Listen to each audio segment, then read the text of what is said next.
Good evening, friends. This is Gaurav Jyoti Kolita. Hope everyone is doing well. So, friends, in the last class, we discussed about the classical conditioning learning theory.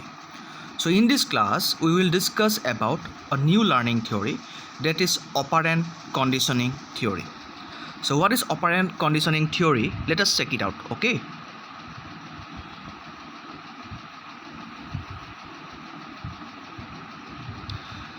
So this is the operant conditioning theory which was developed by B.F. Skinner.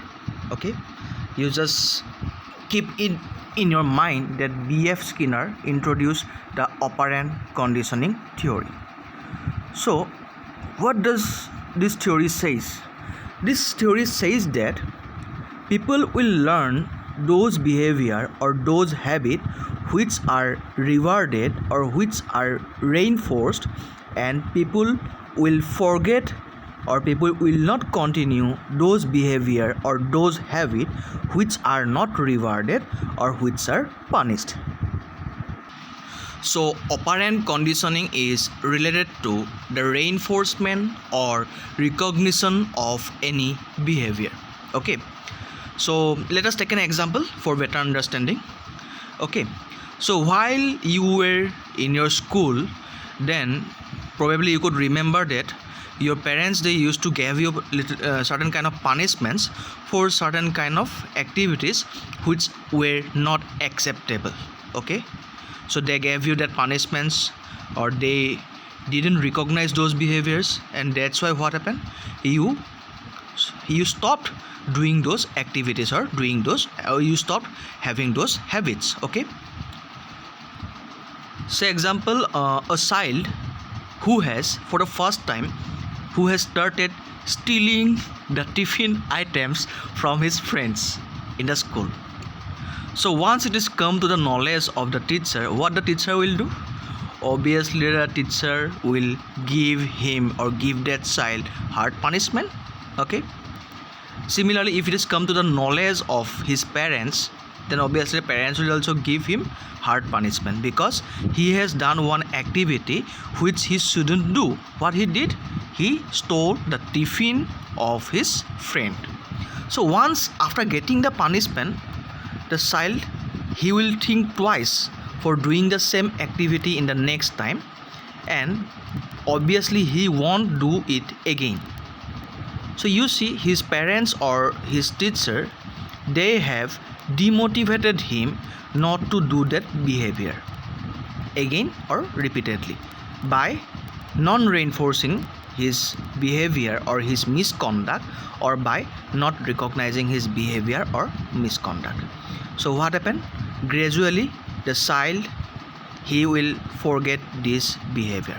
In this point, one particular concept comes to the mind, that is, if a particular behavior is not rewarded or if it is not reinforced, then the person may forget that behavior, and that is called extinction. Okay, I repeat, if a particular behavior is not rewarded or if it is not reinforced, then the particular person, he may forget to exercise that behavior or habit. That is called extinction. Okay, so this is all about non-reinforcement of behavior. Now we will discuss about reinforcement of behavior. So suppose during this lockdown time, you have started cooking some delicious food items at your home. So once you started cooking those delicious food items at your home, if your family members, if they recognize you, if they praise you, if they reinforce you with some positive lines or positive comments, then what happened? You will be motivated and you will continue this activity. Okay, so if you cook some delicious food like chili paneer or something like that, and suppose your family member, they really appreciate you for cooking that item, if they motivate you for cooking that item, if they praise you or if they recognize you or if they reinforce you, then what happen? You will be motivated, a kind of positiveness will come into your mind, and what happen?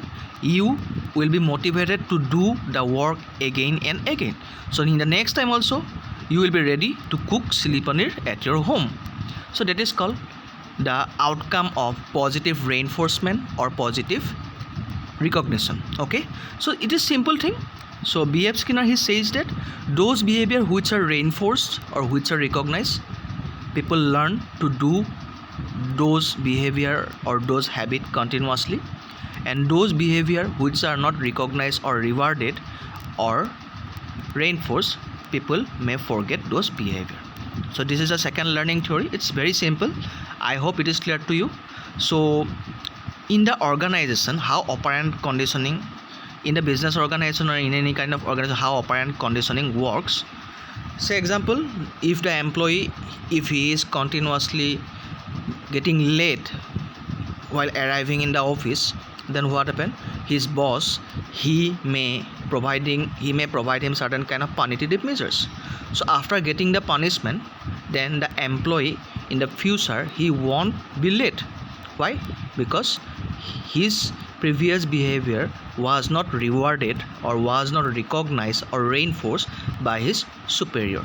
Similarly, those employees who are doing something good for the organization, like exercising of their creativity for the betterment of organization, the supervisor of those employees, they will praise that employee, they will reward that employee, they will recognize that employee, so that the employee will be motivated to do that work again and again.